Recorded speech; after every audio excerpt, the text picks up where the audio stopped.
like John Stuart Mill and Waldo Emerson, people who were some of the leading progressives of the time with moral integrity. And you quote them in Emerson's case, advocating invading Mexico, and in Mill's case, imperialism by the British in India. I wanted to know, like, I mean, it's natural that we look to people to emulate and to look as people with moral integrity. Do you remember when you first started reading these philosophers and uncovering some of their less altruistic sides?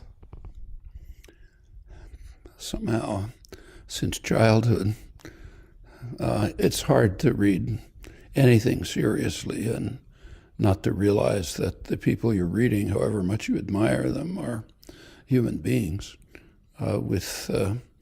and we all have failings. And the failings often derive from just general assumptions of the time that people can't extricate themselves from. We all surely know this from our own experiences. And it's hard to learn. It's hard to learn about yourself. So, for example, not many examples, but one pretty striking array of experiences from the late 60s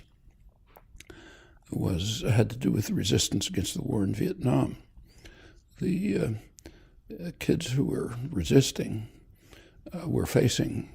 were making very difficult choices. You're an 18-year-old kid and you decide, okay, I'm going to ruin my life. I'm going to go to jail. I'm going to go into permanent exile. I'll never see my parents again, my friends, but I have to do it because it's right. And if you want to be able to do that, you have to be able to convince yourself that you're morally upright. That's justified. And people tried to do it.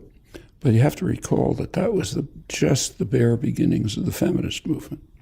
And inside the resistance organizations, of course, there were women, but the women were expected to be servants. They brought out the food, took the notes. The men did the important things. And the early stirrings of the feminist movement among young people began with the raising of consciousness that this is a form of oppression. We don't have to accept it.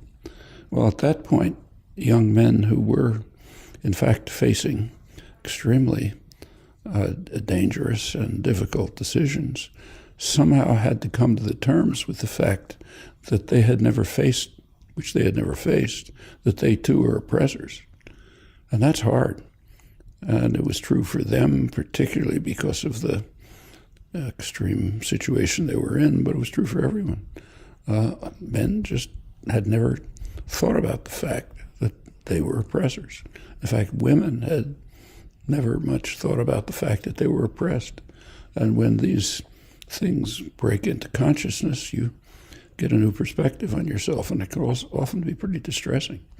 And that's true all through life. The people you mentioned, if they were alive today and you could bring their words to them, they'd be shocked. Did you have any experiences yourself having to confront some? I mean, you say how hard it is to look at ourselves honestly in the mirror. Were there any experiences you yourself faced in confronting your actions and I guess your thoughts? Well, that was one. Everyone went through that. I was involved with the resistance. Of course, I was old. I was technically a draft resistor, but too old to be drafted. But I was very much involved with all of this. We all had to face it. We faced it in the resistance support groups. We were taking chances. I came pretty close to a long jail sentence. It was possible for all of us. So there were chances. But we realized at this point that the resistance support group were almost entirely men, and the lead positions were almost entirely men. It didn't have to be, but they were. And we all had to come to terms with this. But there are many other cases. I recall, I'll tell you another experience which stuck in my mind. back in the early 60s, I went to a civil rights demonstration down in the South, Jackson, Mississippi. It was pretty brutal. State police beating people bloody, driving up to the federal building, very moving experiences in the evening in black churches where people were trying to regain their courage and companionship. Altogether, an extremely moving experience. A couple of weeks later, I was teaching summer school, Indiana it was, and I was walking across, nice campus, summer, everybody cheerful. I was walking across campus and ran into a kid who I'd met down in the demonstration.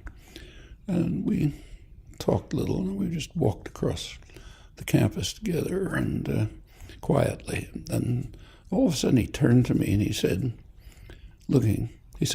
talking to the others, pointing at other students around, he said, "How can they be so interested in phonemes?"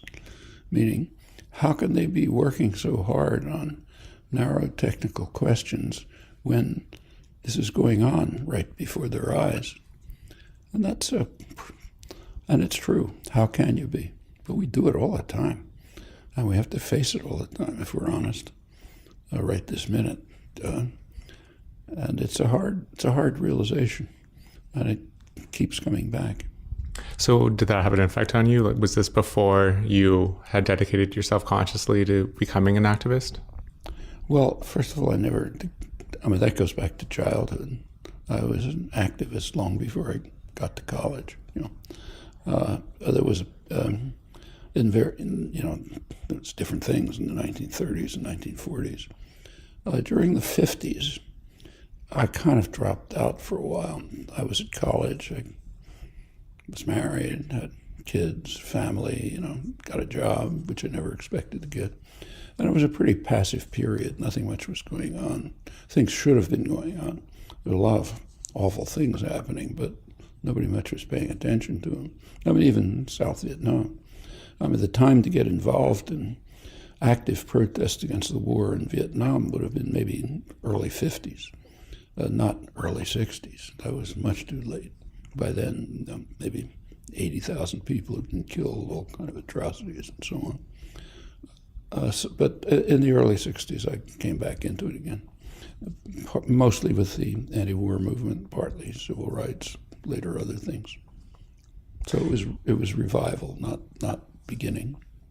And when I got back into it, I did think about it. I knew enough from experience to know this is not the kind of thing you can put one foot in and then walk away. If you get involved, it's going to get deeper and more compelling. It'll draw you away. And a lot of things in my life then, which I liked my work. I liked teaching here. I had a family, little kids. Everything looked nice. But I said, well, you have to make a choice, because once you get into this, it's going to drag you farther and farther, which is true. It does. One of the things that personally is an example of that is, I can watch talks or watch documentaries and think about things like global warming and all these big issues confronting our times, and then sort of bracket it to one side of my mind and then continue moving on, because it's I think that's what stops a lot of us from getting involved, because the implications would be that we would have to drop everything if these things really were as dire as Partly, but of course, even the most dedicated people have to do that. I'll tell you another anecdote which reminds. This is from India. I was in India. I don't know if you've been there, but it's just a dramatic experience. There's a lot of wealth, a lot of vitality, a lot of excitement, and miserable poverty, which you just can't miss. It's all around you. One time, a couple of years ago, I happened to be there, and I was driving in New Delhi to a demonstration where I was going to give a talk, and another person was in the car with me, a woman who was also going to give a talk there. She's a woman who had taught in the university. She had a university position, but she left in order to go live in a poor village in one of the poorest areas, Rajasthan, where she lived in a hut and, what we would call indescribable conditions, working mainly on women's issues. And I think she'd been there about 17 years by then. So a really dedicated person, thrown her life into it. I noticed as we were driving through this, when you drive through a city, as soon as the car stops, there's a horde of miserable people who come asking for a rupee, a penny, showing a gypsy woman with a starving child, every horror you can think of. And she told me right away, don't give anyone anything, because once you do, you can't make any dent anyway, and once you do it, just get them out. But as we drove, I noticed that she wasn't looking out the window. And I asked her, how do you live with all this? And she said, the only way you live is not looking. You can't look and survive. So you have to somehow wall yourself off just in order to keep going. And this is a person who had dedicated her life at a level that you almost never see. But she's right. We all have to do it. You can't survive otherwise. But it's easy the bracketing, so it's necessary in some sense, but it's very easy to overdo it. Like take global warming, which you mentioned. I mean, that's a really dire catastrophe. Canada right now is on the verge of destroying civilization. It's almost literally true. If Canada proceeds with tar sand development in Alberta, the effects could be really dire. If Obama approves the XL pipeline, which will then accelerate the tar sands development, and that continues, the effects on human life could be really severe. How much is being done about it? Well, you can tell me. And this is not small. It's not like stopping a war across the ocean is very important, but destroying human civilization is more important. And the choices are right before us. And you know very well how people are dealing with it, all of us. And for Canada, it's particularly important. One thing you point out is that after talks dealing with activists in developed nations like Canada and the US, you often get the question, well, what can I do? Whereas when you go to developing nations like Colombia, or you talk to the Kurds in Turkey, they don't ask you what to do, they tell you what they're doing. I just came back from Turkey, and it's the same thing. I happened to be there this time, partly for protests about repression of Kurds, but the main invitation was for a talk at a memorial for an assassinated journalist. Hrant Dink had been assassinated a couple of years ago, too, because he was exposing Armenian atrocities a century ago, which really broke with this. It was probably the government was behind his assassination. It's kind of obscure, but that's what it looks like. Anyway, it was a bad call because the assassination aroused enormous concern and involvement. And so, for example, at this memorial, there was also a huge demonstration of people going through Istanbul, big demonstration at the site of the assassination. People really engaged. There's been a lot of further exposure of what happened, efforts to try to overcome some of the rehabilitating, rebuilding destroyed churches and things. And I was talking mainly to activists, people who were there. Being an activist in Turkey is a lot harder than Canada or U.S. It's a pretty repressive state, and there's a lot of state violence. It has, for example, more journalists in jail than any other country in the world. It's the world champion, and it's increasing. But they're very courageous. They're energetic. They want to talk to you about what they're doing and how you can help, and that's normal. For us, it's easy. We're very privileged. I mean, there's some repression, but by comparative standards, we live in very free societies, and there isn't a lot that the government can do to you, especially people like us, who are part of the privileged sector. We go to college, that sort of thing. And there's just endless opportunities. I mean, I just mentioned one, tar sands, but can go on listing any number of others. Can you take me back to your own evolution when you were becoming more active and decided that you would have to jump in fully to activism and politics?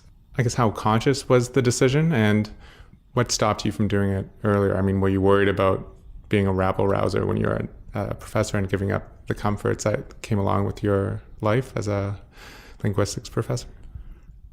I was very conscious. I hadn't thought about it seriously. I mean, I wasn't giving up my life. I continued to teach, I wasn't giving up my family, spent time with the kids, but it's facing risks.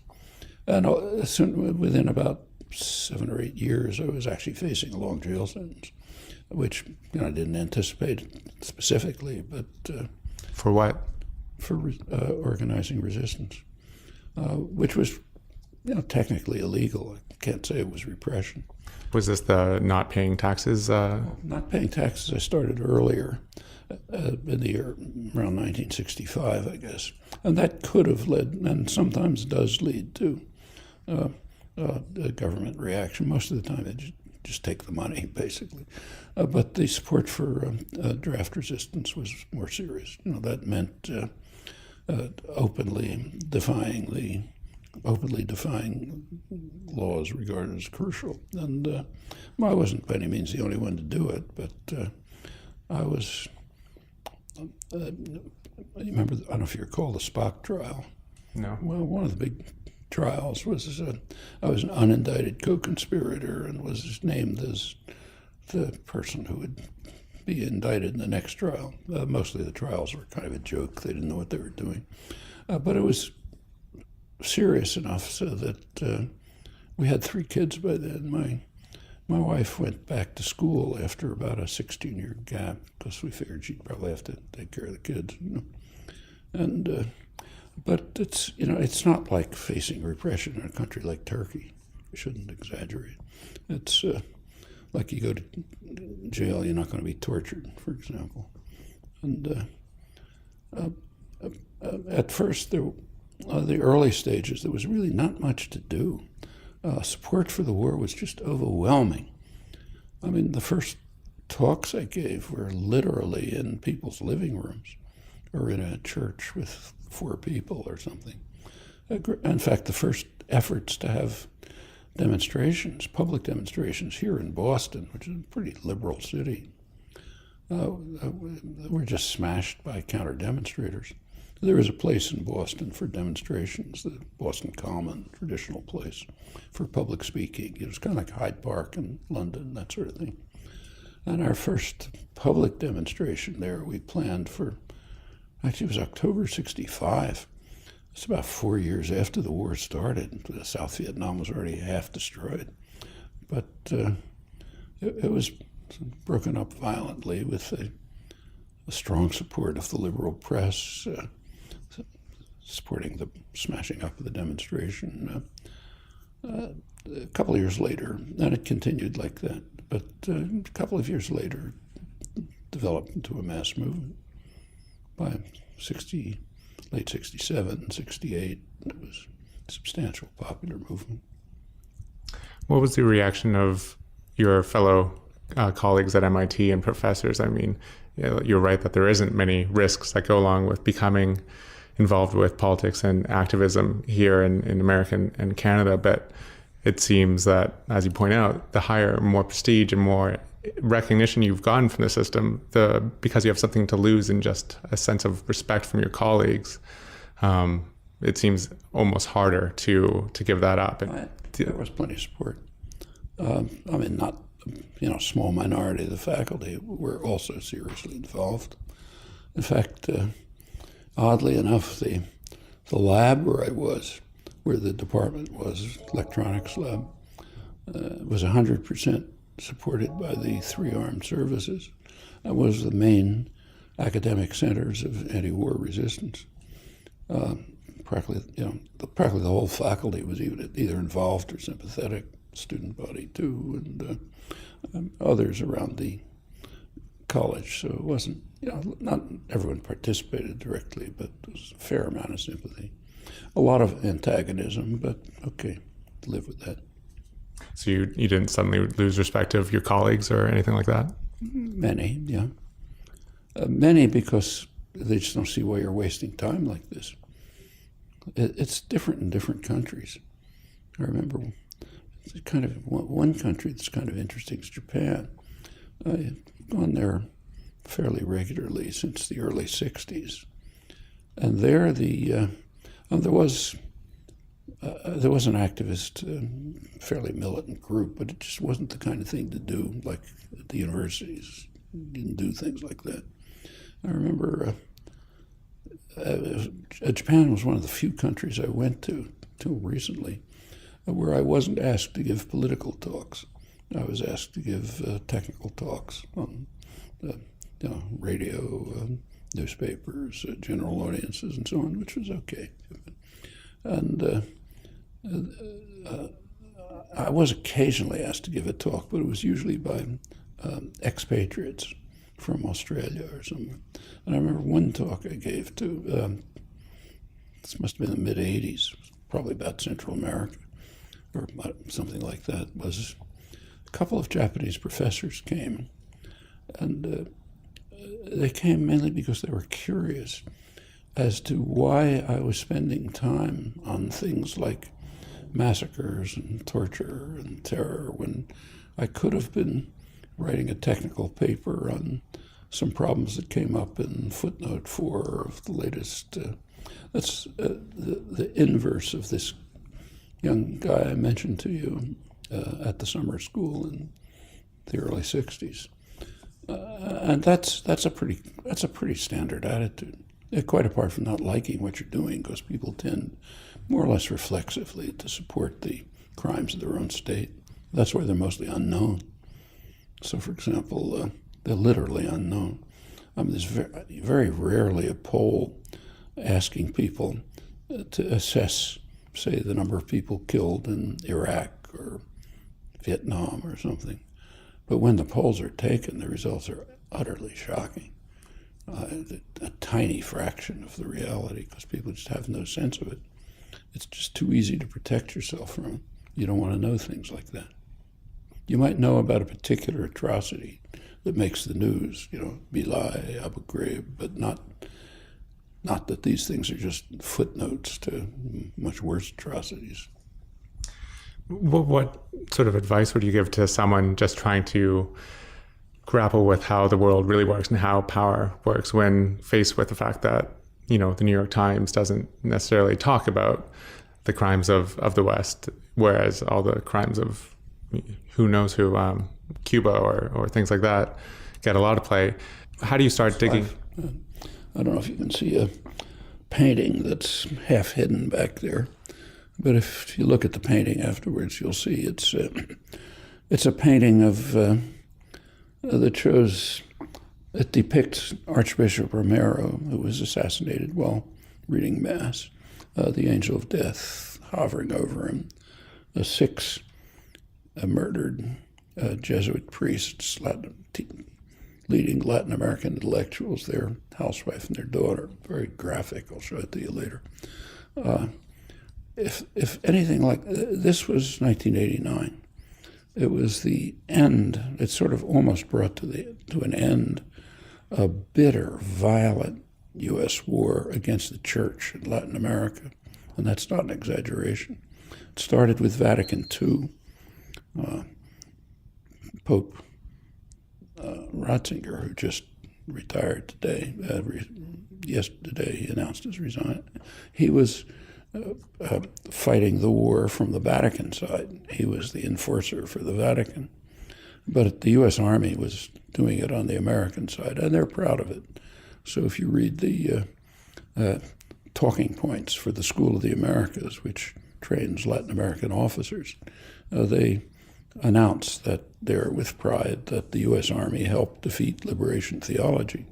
Liberation theology was a movement which really took off in 1962 when Pope John the 23rd, Vatican II, tried to transform the church back to what it had been before it was taken over by the Roman Empire in the 4th century, the church of the persecuted, not the persecutors. And that had a big effect in Latin America. Priests, bishops, lay people went out to bring the message of the Gospels to poor people, preferential option for the poor. The Gospels is kind of a radical pacifist document. People read the words, but they don't think about it. And that set off the Vatican repression and the much more violent U.S. repression, culminating pretty much in that, almost unknown. If anything remotely like that had been going on, say, in Eastern Europe, not only would everyone know about it, we could have had a nuclear war. But when it's going on under our eyes and we're doing it, you don't see it. I presume it's barely known in Canada. But on the anniversaries of, say, the assassination of the Archbishop or the Jesuit intellectuals, there'll be a commemoration in Boston, but usually in a church in a poor neighborhood, not in Harvard Square, you know. So how do we, besides just, I mean, when there's so little information out there about the crimes that we do? Of information. We can get the information. But it's alternative, I guess. You have to work. It's not going to be in the headlines. Like the headlines about the Pope today and the articles, there may be a word about how he was opposed to liberation theology, but you're not going to find anything about what I just described. But the information's there. People write about it. The original documents are there. We can claim that it's work to get information, but not that we can't get it. But until it occurs to you that there is a difference. It has to occur to you. It has to occur to you that there's a problem. Otherwise, you don't look. And most of the time, it's easier just to assume everything's okay. The same is true on, even things like the fate of the species. Let's go back to the tar sands again. There, really major issues are at stake, like the fate of the human species. But it's much easier to pretend I don't know anything about it. I find myself avoiding the articles in the paper. Yeah, it's painful to know, and if you know, it's a little bit like this Indian woman looking out the window. If you look out the window, you've got to do something about it, and that's hard. I know you don't dwell on spiritual or psychological explanations of how power works and why we do what we do, but it seems that the root of what you're talking about in many ways is first a need to let go of our attachment to both our ego and I guess our attachment to our pride of state or pride of group. Could you talk about that? I don't think there's anything profound to say. I think it's pretty clear what it is. We all have, some of us really suffer, but not you and me and the people we know. We have fairly decent lives. We do a lot of things we like to do, and a lot of rewards in it, and so on. Work we like, people we like, and so on. And it's just easier not to face the kinds of realities which would lead us to giving it up, even in part. So you close the window. We do it all the time. And as I say, at some level, you couldn't survive if you didn't do it. Like the woman in the car in New Delhi. She does it. I respect that. She has to. Otherwise, there'd be no way for her to survive. But for most of us, we close the window much too early. And we're like these people that young man in Indiana was referring to, rather work on a technical problem. One thing that you always talk about or point out when people ask certain questions about, ask your advice on how to do this or how to best achieve change, is that there's no magical answer. There's no easy solution. People want the quick fix, but what it really takes is years of boring work and dedication to organizing and protest and education and things like that, things that aren't necessarily sexy or exciting. They're not only not, they can be exciting, but the point is they're not going to give instant gratification. You can make efforts. Sometimes they'll succeed partially. There'll be a reaction. You'll lose, and you go on. I mean, take what's happening right now in, say, Egypt and Tunisia. Those two uprisings were extremely important historical events. I mean, there have been major achievements. On the other hand, there have been huge failures, and they're now at a stage where it might all collapse. Chaos in the streets in both Cairo and Tunis. Nobody knows where it's going. Nobody can even think of a simple solution. It seems essential that we deal with sort of the uncertainty that we don't know if our efforts are going to be successful or not, and we don't know what's going to actually work. The only thing we know with a lot of confidence is if we don't do anything, things will get worse. And is that what keeps you going, I guess, just knowing that things can change, but you don't know when or how? Yeah. You never know when or how. I mean, take, say, the Occupy movement. I mean, if I'd been asked 1 week a day before the Zuccotti Park encampment, I'd have said it's a waste of time because it couldn't possibly work. I was totally wrong. It sparked a mass popular movement. You could say the same about Tahrir Square. You go back to 1960. A couple of kids and students, black students in Greensboro, North Carolina, decided to sit in a lunch counter. Well, of course, they were arrested, brutalized, sent off. Could have been the end of it. But it turned out others came. And pretty soon you had people riding freedom buses. Pretty soon you had mass marches. You had demonstrations. Ultimately, there were achievements. Achievements are limited. So there were achievements. I mean, it was undoubtedly the civil rights struggle had major lasting achievements. On the other hand, if you take a look at the African American population in the United States, they're about as bad off as they were then. And then to just end off, I mean, you're in your 80s and you maintain a schedule that would tire most 30-year-olds. You're constantly answering emails, you're flying across the world, you're giving interviews. So what personally keeps you going, just in the face of having to deal with and talk about things like the essential end of the species? Because the alternative is totally unacceptable. So do what you can do. And you avoid going into cynicism just by the cases where things have changed? Pardon? And you avoid cynicism by just seeing how things have, in fact, changed over the years? I don't know. Cynicism is a kind of an evasion. We should face the world realistically. There's a lot of unpleasant things. What? It's not a basis for cynicism. It's a basis for doing more. Professor Chomsky, thanks so much. Yeah.